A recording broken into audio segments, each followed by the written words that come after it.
Ladies and gentlemen, welcome to episode 55. The That's hand my motion five from right Jared. there. Episode Wow. 55 of the Crazy Shoes podcast. Um, who wore number 55? I'm looking That it up right is. now. Oh, wow. Yeah. He's ahead of me. He's ahead of the game. Junior Ooh. Seau, Dikembe Mutombo, Oh, yeah. Ter- Terrell Suggs, Terrell Suggs, yeah. Derek Brooks. It's got to be Jordan Junior Seau, Crawford. bro. Jordan Crawford, bro. Got to be Um, Junior Seau though. He's the best to wear it.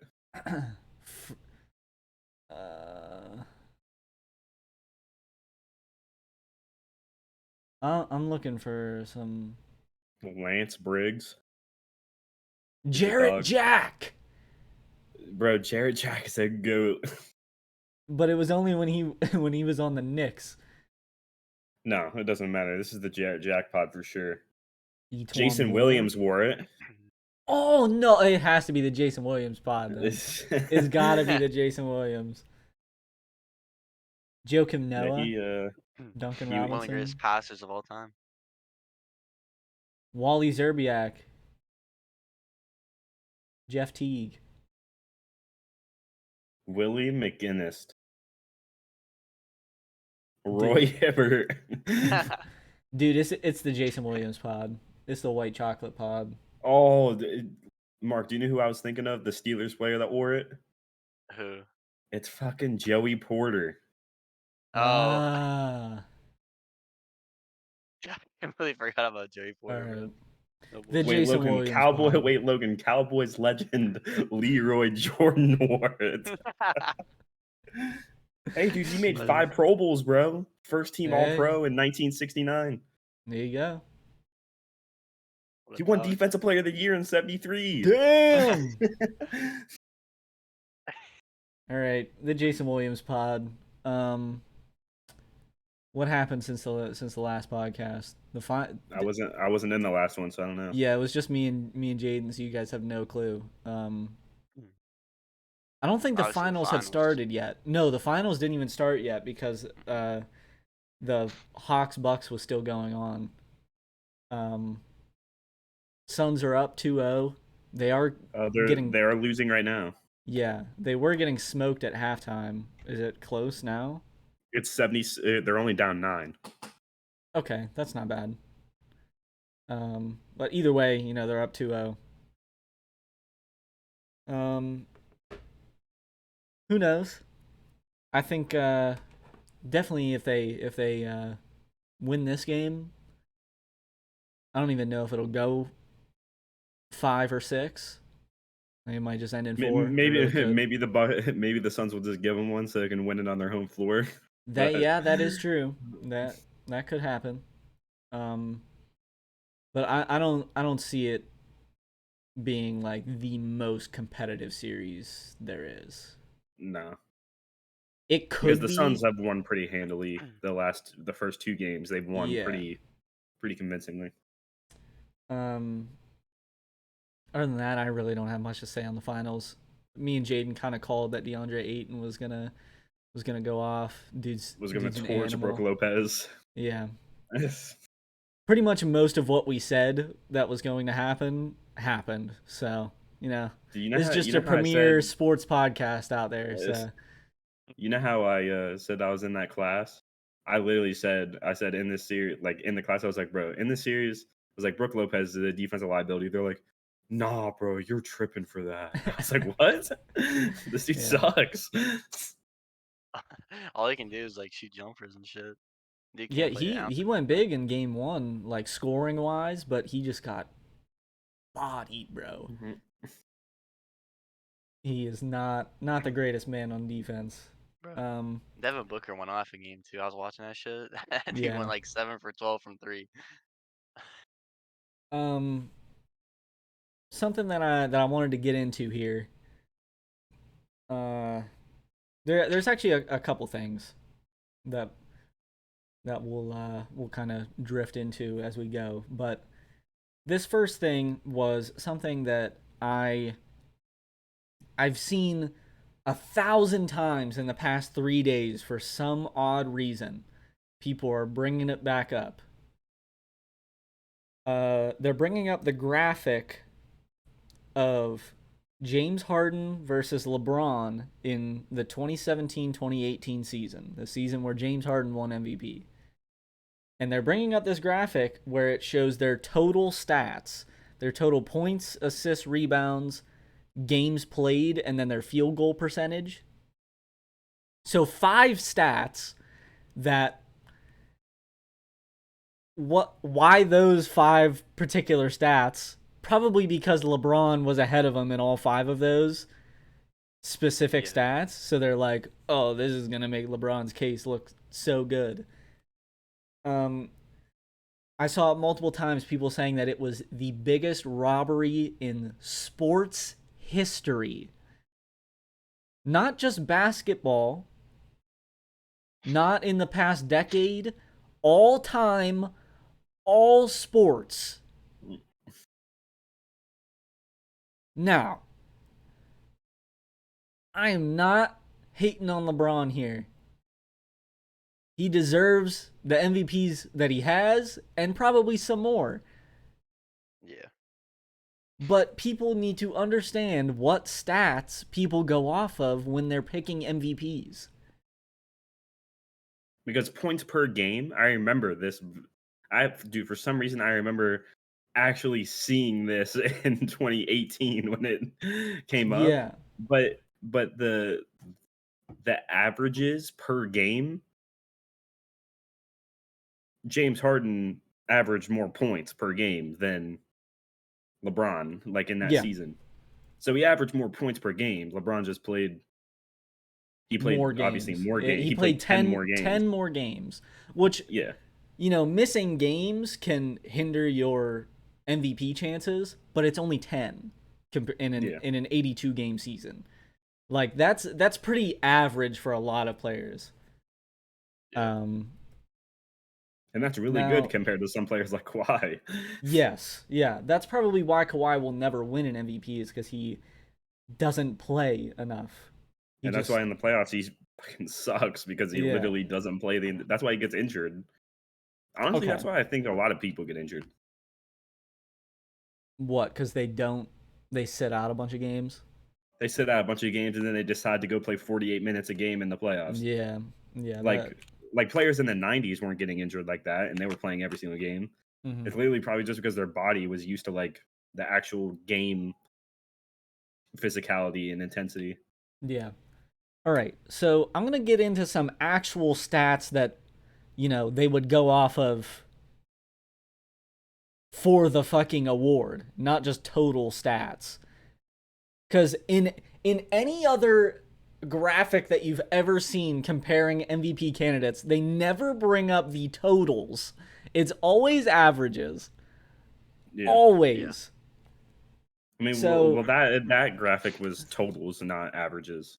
But... Yeah, that's what I'm saying. They always bring it's always averages until this one for some reason. Okay, so James Harden averaged 30.4 points. LeBron, 27.5. Assists, James Harden had 8.8. LeBron had 9.1, so pretty close there. And LeBron had 8.6 rebounds. James Harden 5.4. We won't go free throw percentage, but we'll go just regular field goal percentage and field goal percentage for James Harden 45%, and for LeBron 54%. 3-point percentage, LeBron shot 37%, and James Harden also shot 37%. James Harden shot that on 10 attempts. LeBron shot it on 5 attempts a game. And then effective field goal percentage, which is basically the more threes you shoot, the more it will affect that. Yeah. since threes are worth more than twos. LeBron's effective field goal percentage was 59%, and James Harden was 54%. So super close stats, actually. Then I pulled up this article, and it's comparing their advanced stats, which this is the real nerdy ass shit. But we'll go win shares. Harden had 14.1, LeBron had 12, pretty close. Player efficiency rating, Harden had 30.3, which is ridiculous. LeBron 28.5, which is also pretty ridiculous. Value over replacement player, whatever this stat is. It says that the stat's calculated by taking the average number of points per 100 possessions. This number is then compared to the average backup. This is pretty much comparing how much better they are to their backup. Harden 7.5, LeBron 7.7, pretty much the same. Usage, Harden was just a little bit higher in usage percentage. True shooting percentage. This is a very underrated stat. I like this stat because it adds pretty much every field goal percentage all together. Harden 62.1%, LeBron 62.2%. James Harden's also a much better free throw shooter. Yes, James Harden's a much better free throw shooter, shooting a lot of free throws too, and shooting double the amount of 3-pointers that LeBron did. And then they go like rebound, assist, steal, turnover percentages, which is like crazy nerdy, but it was like super even. So mostly even statistics. But LeBron had the Cavs at a 4 seed with 50 wins, and James Harden, I believe they were the 1 seed. If they weren't, that'd be ridiculous, with 65 wins.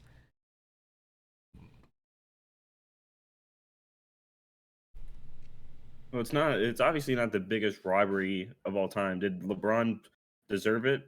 Probably, but it's just like if LeBron didn't wow anybody, that's why he's not going to win it. If he's averaging 27.5 points a game, he's not.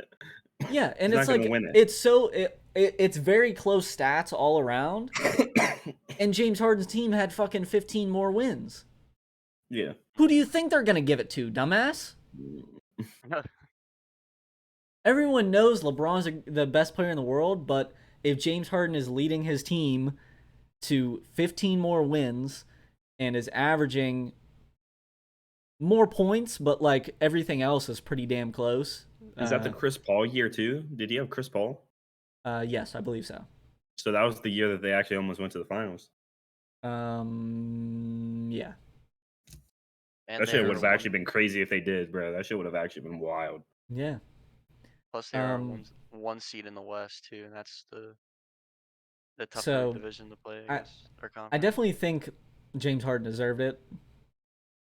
The thing is, I wouldn't have been mad, and I don't think anyone would have been mad if LeBron got it either. Just like that's literally like saying the biggest robbery in sports was Giannis beating LeBron in the finals, or like the MVP race. Like they were pretty fucking close. Like yeah, it was pretty even. Because the thing that I've learned over the years is pretty much the biggest thing in MVP voting is your team's success. I don't know why that's the case. There was an exception for a little bit with Westbrook, but yeah, but it's not like they were, out of the playoffs or some shit. They're still at least in the playoffs. Yeah. And it's the same thing with the Giannis ones. I mean, obviously Giannis is like stats or like his efficiency ratings are like through the roof. Yeah. Because he doesn't take jump shots, but he's gonna win MVP, and that's mainly because he was the best player and the Bucks had like 60 wins. and first in the East. Mm-hmm. That was literally the only reason that dude was winning MVPs. I mean, he did win Defensive Player of the Year that one time, the 1 year, which that was actually a fucking crazy ass season. But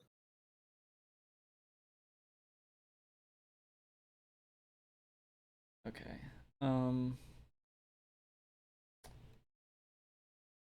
so basically, I was bringing that to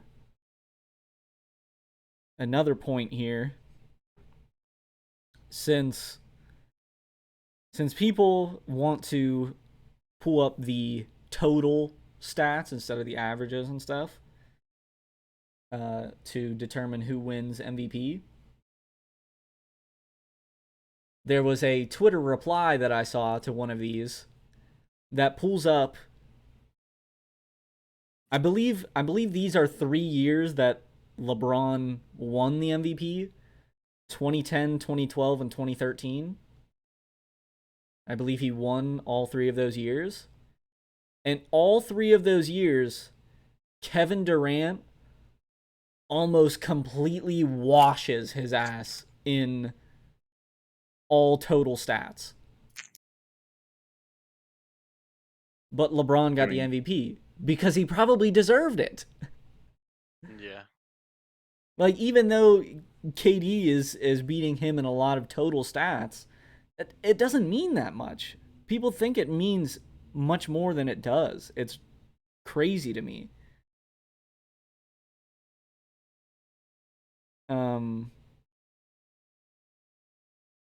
So I never want to see that dumbass argument ever pulled up again. But we'll pull that real quick into what I would say is the biggest robbery in sports history. Oh no, we need this one. Here we go. The 1961-62 NBA season. The league MVP was Bill Russell. That was the biggest robbery for 3 players. Yes.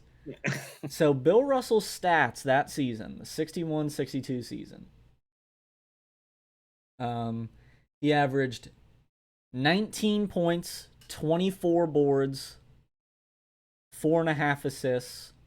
He shot 46% from the field, 60% from the free throw line. Ew. He had 15 and a half win shares. So now we'll take a quick look at Wilt Chamberlain in the 1961-62 season.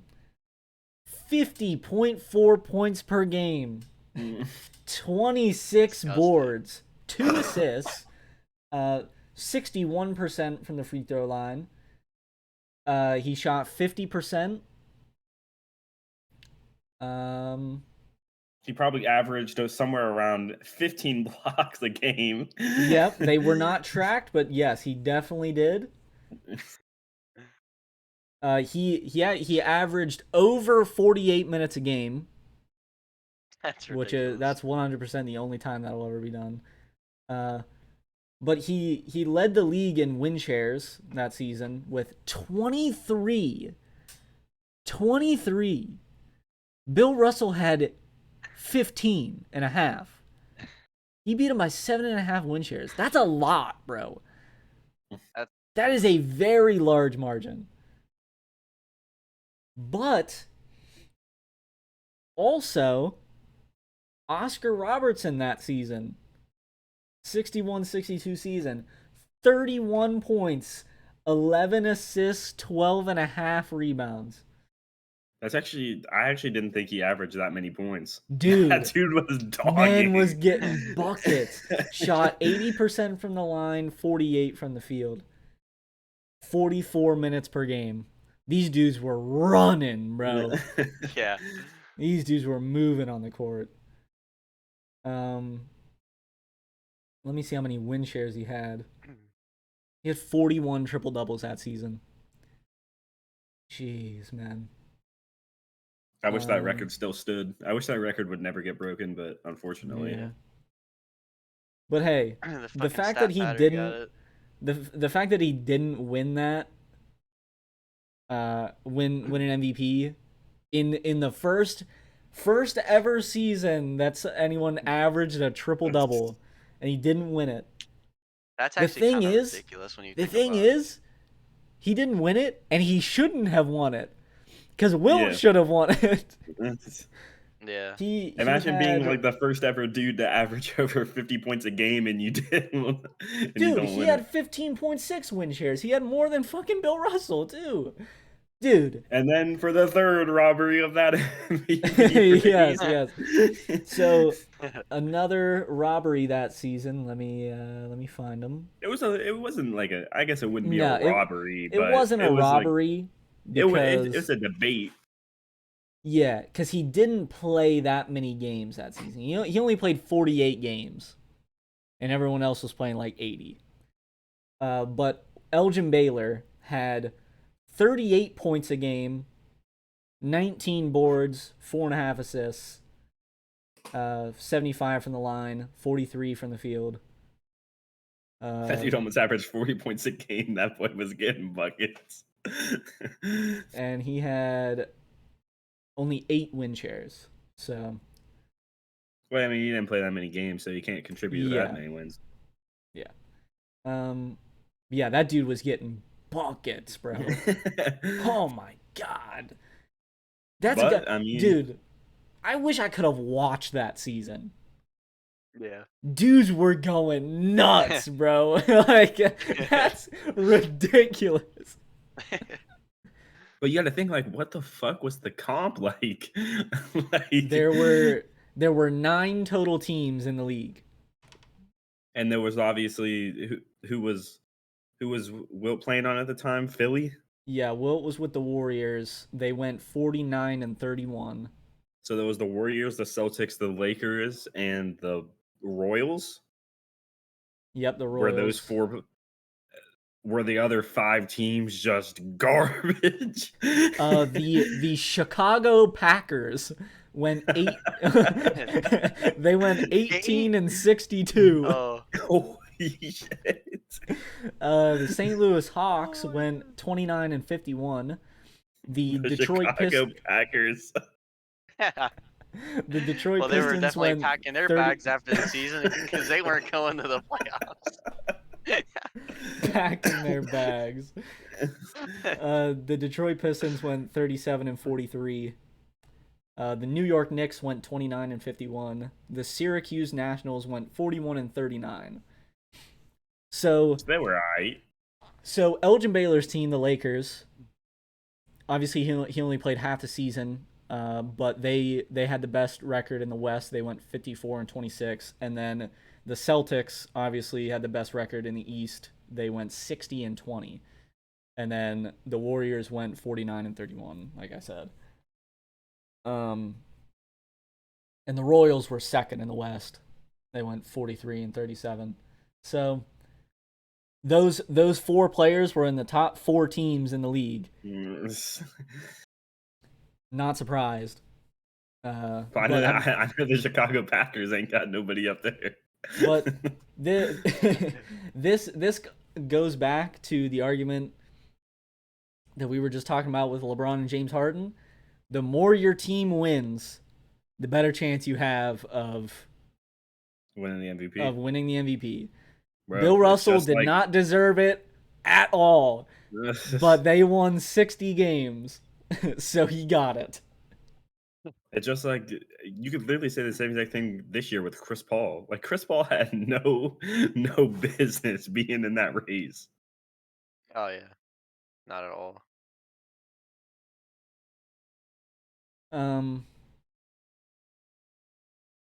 So yeah. Wilt, the most ridiculous season in NBA history. The dude doesn't win it. It's a shame, bro. Oscar Robertson averages the first triple-double and doesn't get it either.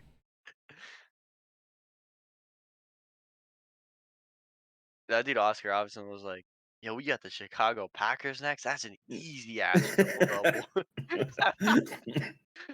That might Like, even hey, be a quadruple double."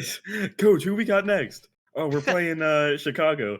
We're like, damn, let's fucking go. Yeah. Because there's They only 9 fucking teams and they're playing suck. 80 games, so you know they played them a lot too. Yeah. Can you imagine being on? They're like, "Yo, who we play next?" They're like, "Yo, we got the Celtics." It's like, "Fuck." Who we Dude. got the next game? You got the Warriors. Fuck. Nah, bro. This is actually wild. Okay, so I'm looking. The Eastern Conference Finals that season was obviously the Warriors versus the Celtics. Yeah. Dude, I would have loved to watch this series. So game 1, the Celtics win 117-89. Blowout, bro. Absolutely stomp them. Game 2, Warriors win 113-106. Game 3, Celtics win 129-114. It's just going back and forth. Game 4, Warriors win 110-106. Game 5, Celtics win 119-104. Game 6, the Warriors win again. They have literally went back and forth every single game. The Warriors tie it up. Game 7, Celtics win 109-107, bro. They win by 2 in game 7. That's crazy. Well, you could only shoot a 2. You could only get 2. Yeah. Back in the day, so. You want to know who led the game in scoring? Every single game, probably Wilt Chamberlain. No. Game 7, Tom Meshry for the Warriors, 32 points. Damn, that boy was dropping on Bill Russell's head. Wilt had 22 and 22 that game. Just a slight 2020 game. He got out of that game and he was like, dude, after the averages I just put up that season, he's like, dude, I costed, bro. My bad. Yeah. I only average 50 points a game and 24 rebounds. That's my fault. Be like, yo, he's like, dude, my bad. I only scored 23 points, bro. My bad. Dude, I wish they had like 80. I wish they had like a game log so you could see like play by play, so you could see what. Dude, there's no way they were keeping track of that in the 60s. Yeah, I wish you could see if it was like a buzzer beater to win the game, bro. Like, with 3 seconds left on shampoo. He punches the defender right in the face and he's open. Bill Russell goes to set a screen. He RKO'd him at half court. He's wide open, dribbling down the lane.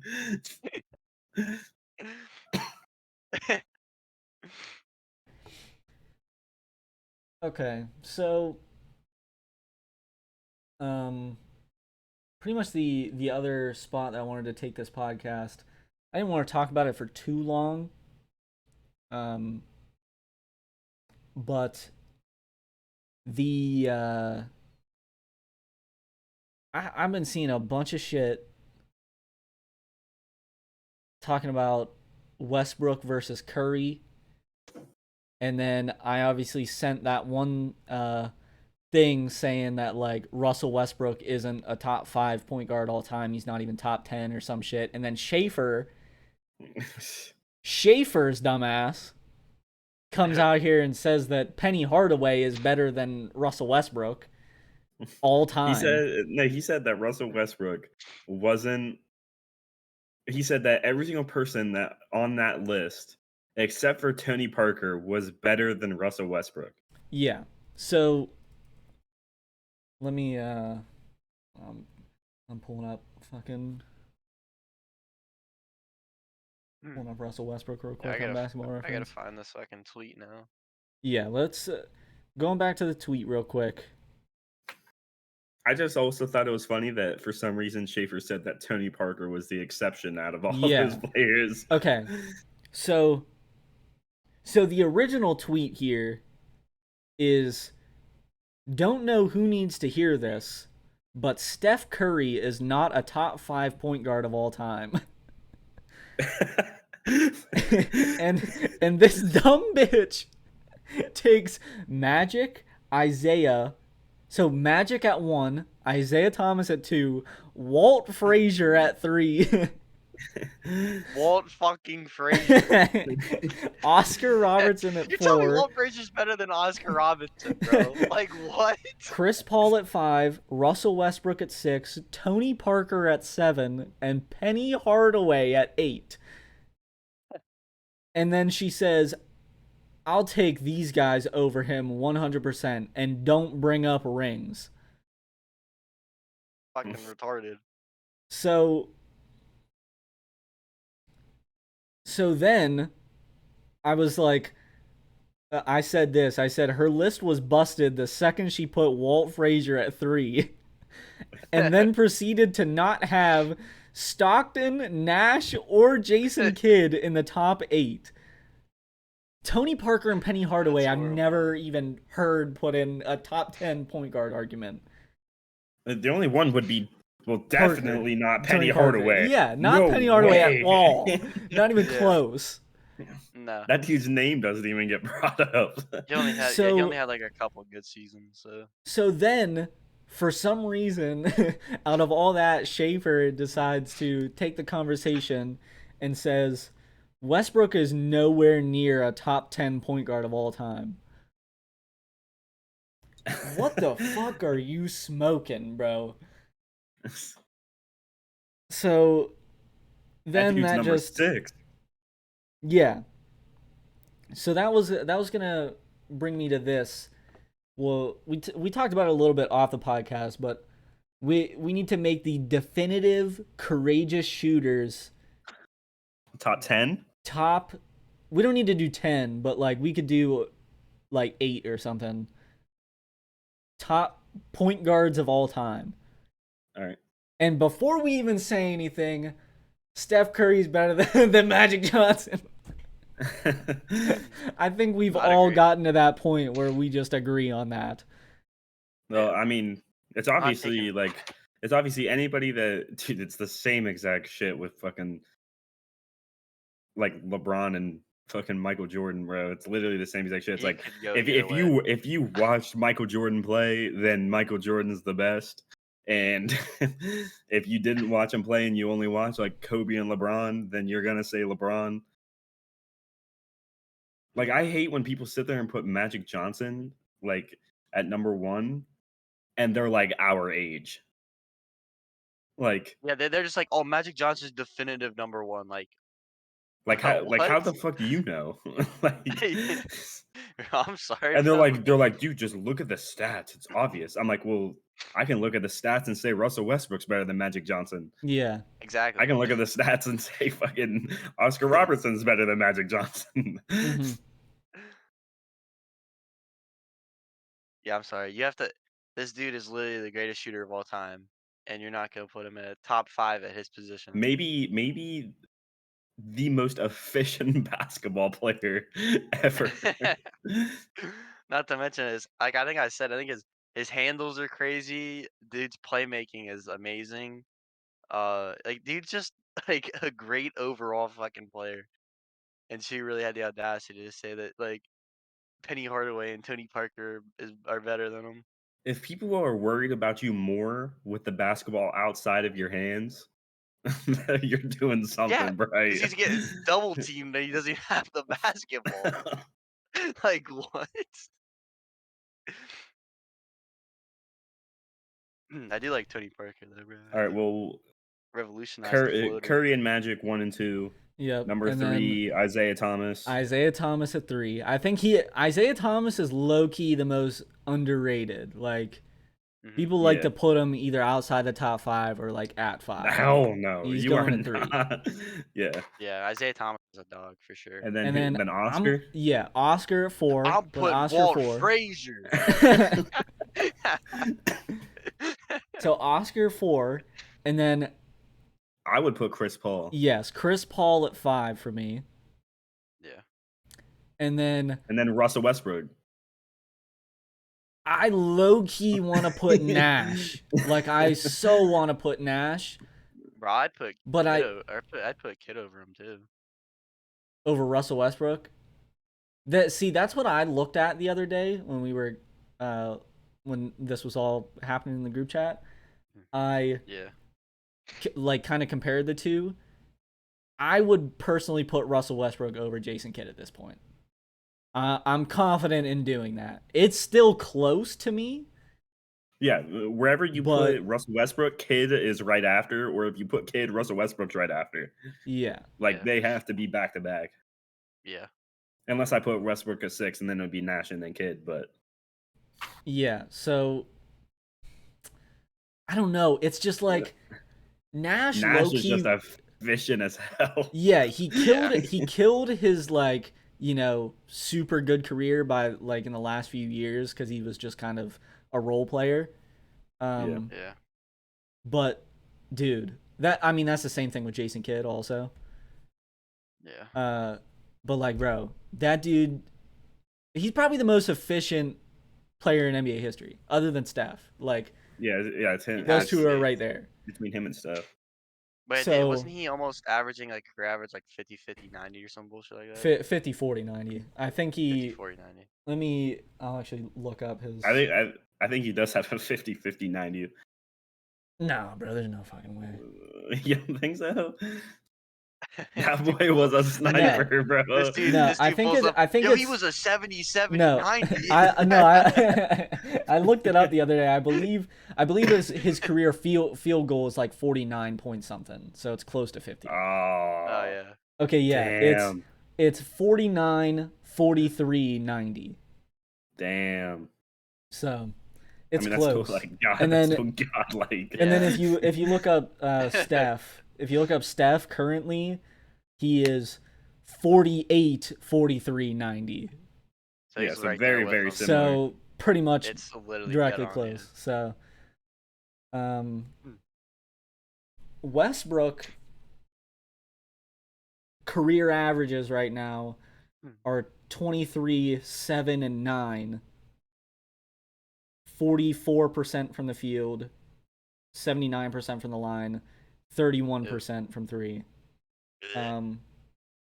Yeah, that's the only weakness in Russell Westbrook's game, really, is he's just not efficient. But Russell Westbrook has 4 triple double seasons. Yeah.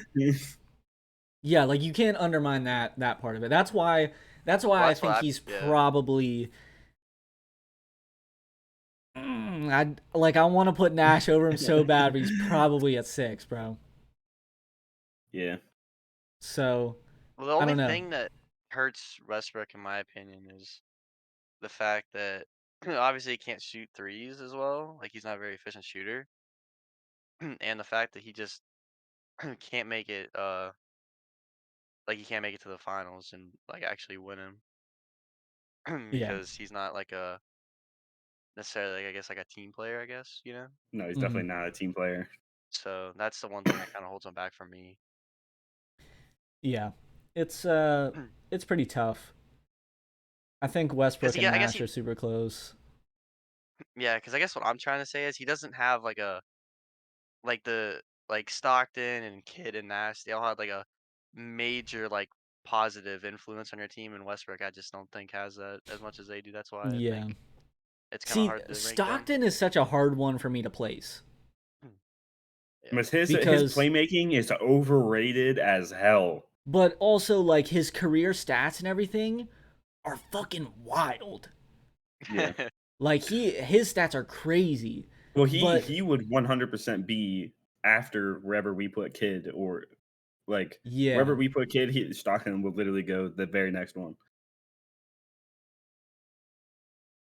Point guards are actually difficult as fuck. Well, we'll put Nash, Westbrook, Kid, and then Stockton. And then Walt Frazier. And that I finishes guess. out the 10. And then Tony Parker would be left out of the top 10, which kind of sucks, but It kind of sucks, but bro, that's a lot of good fucking point guards. Yeah. That is a lot, bro. I'd put Damian Lillard at 4. Bro, Damian Lillard is the most clutch shooter of all time. So that's the He is definitive pulling it list. from 50 feet from the logo. No one does that. He's fearless. That is the definitive courageous shooters top 10 point guards list. Steph Curry, Magic Johnson, Isaiah Thomas, Oscar Robertson, Chris Paul, Nash, Westbrook, Kidd, Stockton, Walt Frazier. Top 10 Bro, right those there. 7 through 9, dude, it's so tough. Oh, Bro. You yeah. can literally go To any me, which way you want to. 6 through 11 are like, bro, just You can put them in literally go whatever any order you way. want. I really don't care. The Yeah. top 5 is locks for me, bro. Yeah. Oh, easily. I'd say the only argument in the top 5 is like Magic and Steph. Like that's the. I think Isaiah, Oscar Robertson, Chris Paul is like a perfect Solid, yeah. 3, 4, and 5. So yeah, that was pretty much the only other thing I wanted to pull up on this podcast. So I think it's time that we move on to the second greatest segment in podcast history. Second to the Chuck Klosterman hypotheticals. The top 5 songs by letter. Last week we started the series at the end of the podcast. Started it back up. We did A's. Me and Jayden did A's. It's basically our top. Is this actual best or is those personal favorites? Personal favorites. Okay, Yeah. okay. So it's top 5 personal favorite songs all time by letter. This week is B. We'll do top 5. It doesn't have to be in a specific order. Just make sure that you have your top 5, and then if you have honorable mentions, those are completely separate. Yeah. First, we'll go around and we'll do the honorable mentions first before we do the top 5s. So, real quick, I'll go first this week. I let Jayden go first last week. I have a decent amount of honorable mentions here. So, my honorable mentions, I have 5 of them. I have 10 total songs. I have 5 honorable mentions. First honorable mention here, Best I Ever Had by Drake. Bro, what a classic. It was tough to not include it, but my number 5, you'll see why I didn't include it, because this one had to be in the top 5. Then we've got Blessings by Big Sean with Drake. Dude. I can love that song, bro. That one's a classic. Then we've got Blue Eyes by Packy. Break the Bank by Schoolboy Q. Phenomenal song. And then rounding out my honorable mentions, Burying the Dead from Star Wars The Clone Wars Season 7, final episode. What a song, bro. Made me cry. At least had to put it in the honorable mentions. Mark, you can go up next if you'd like. All right. Well, to be quite quaint with you guys, I about only have one. So, Okay. and that one, and this is just for like, I only listen to this a certain amount of time, and it's "Beat It" by Michael Jackson, because I got the '80s playlist on deck. So when I'm just vibing, bro, and I turn that shit on and I hear Michael Jackson, just beat it. That shit gas, bro. Jared? I only have one honorable mention, and it was the same exact one as Mark's. Wow, bro. That's crazy. Bro, that song's gas, bro. All right, well, Jared, you did your honorable mention. Let's hear the top 5. This is no order. There's no way. Yeah, I can put these in no no order. Doesn't need to be. Break Your Heart by Teo Cruz. And then we have Blessings. Damn, Blank Space. bro. Blank Space, bro. Oh, I forgot about that one. Best dude. I Ever Had. And then Beautiful Girls. Bro, no, that's a classic. No, that's a great pick. Wow. I did not expect that one. Wow, that's a good So one. that's my 5. All right. Mark, we'll leave you for last. The greatest for last, you know. By the way, the Bucks just beat the Suns by 20 points. So Holy shit. Damn it. I believe now Chris Paul is 0-12 in the playoffs when Scott Foster is the lead referee. So You love to see something that. fishy there. okay, so I do actually have a an order for mine this week. Number 5, Battle of the Heroes from Star Wars. Dude, it had to make it. I put Across the Stars in for the A's, so this one had to make it as well. Second best Star Wars song, second to Across the Stars, so had to throw it in there. Number 4, Bravado by Lord. 3, Bruises by Chairlift. 2, Baby Doves by Licky Lee. And 1, Been Knowing by Packy. That is... It was a pretty tough one, but these are ones that, like, I really listen to, like, all the time. Mm-hmm. And I talked about this last week with Jayden when we were doing this. It's tough to, like, not put classic songs, but I just usually don't listen to them that much, so it's not like a personal favorite. Yeah, that's why I have So- fucking Michael Jackson beat as my honorable mention. I don't listen to that shit, but it's like Yeah, but it's like it's a gas. classic song, and you could still really like it. You just don't listen to it on your own time, just normally. So Mark, you're up next. Sheesh. All right. So my number 5, I got "Break" by 3 Days Grace. Dude, oh my god, I should have had that as a normal mention. That's a classic. Number 4, I got "Big Rings" by Drake and Future. Okay, that's a good one. Another solid one. 3, I got "Blessings" by Big Dude, Sean. we all had it mentioned, bro. Way up, I feel blessed. Just so fire. And then number 2, "Bullet with a Name on It" by Nonpoint from SmackDown vs. Raw 2007. If you remember that, Logan. Yeah. Song is straight gas. And then my number 1 song, and I've been on this shit for a while now. "Bring Me to Life" by Evanescence or something like that. I can't say their name, but you can Evanescence. look it. Yeah, that's what it is. I can never say it. Why do I feel That's like my number. I know that song? Hold on, I gotta look it up and fucking play Dude, it real it's quick. so fire, bro. You said "Bring Me to Life." Yeah. Dude, I found that as like a year ago. I'm literally and I'm still I have a jamming out to feeling it, I'm gonna bro. listen to the first 2 seconds of it and Yep. I'm gonna know what it is. If you ever listen to the rock station, you've heard it before. So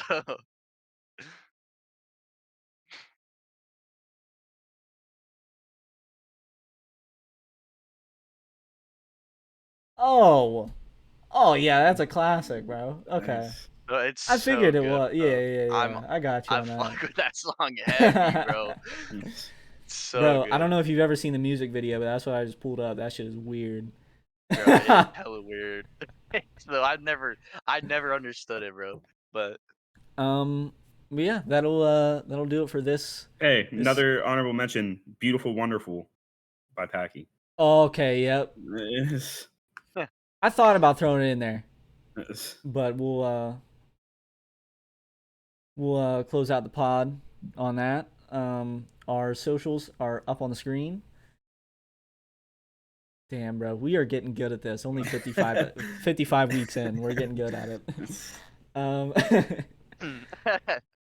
They're up on the screen as well as in the description with everyone else. Courageous Shooters. Do not go follow Shaffer. He is an absolute idiot and doesn't know anything about basketball. All Courageous Shooters socials are linked below. At Courageous Shooters on Instagram. At Courageous Shoot on Twitter because they don't give enough characters. At Courageous Shooters on TikTok. Twitch.tv/Courageous Shooters. CourageousShooters.com. And then you already know you're watching this on the YouTube channel. So, Bro, we killed that. We killed that one. Let's get it. How about you only leave a only fucking 55 like episodes on this in. video and ring the fuck out of that bell. If you've made it this far, leave a comment. Shaffer's an idiot.